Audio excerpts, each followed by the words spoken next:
Бишкекте 3 күнгө созулган дүйнө элдеринин эпосторунун эл аралык фестивали башталды. Ага АКШ, Кытай, Франция, Россия, Өзбекстан, Азербайжан жана башка 20га жакын өлкөлөрдүн изилдөөчүлөрү катышууда. Фестиваль дүйнө элдеринин эпикалык мурастарын элге жеткирүү, адамзаттын маданий баалуулуктарын сактоо жана жайылтуу, эл аралык маданий кызматташтыкты бекемдөө максатын көздөйт. Алгачкы талкуу Манас жана Чыңгыз Айтматов улуттук академиясында өтүп, Манасты дүйнөгө даңазалагандар китебинин 1 томунун бет ачары өттү. Ири иш-чара 25 сентябрга чейин уланып, сынак, көргөзмө, концерт, жарманке жана улуттук оюндар менен коштолот. Белгилей кетсек, фестиваль маданият, маалымат, спорт жана жаштар саясаты министрлиги тарабынан дүйнөлүк эпикалык мурасты сактоонун инновациялык ыкмаларынын бири катары 2006 жылы негизделип, быйыл 6 ирет өтүүдө.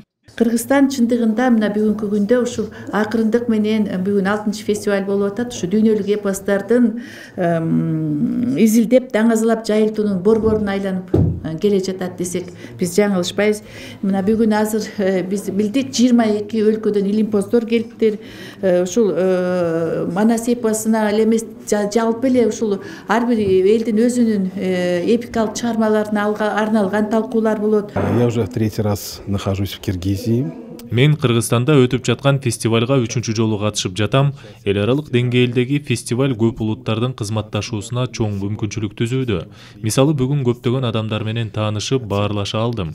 Чындыгында абдан кубанычтамын. Негизи фестиваль КМШ мамлекеттеринин гуманитардык кызматташтыгынын эл аралык фондусунун кызматташуусунун чегинде ишке ашып келет.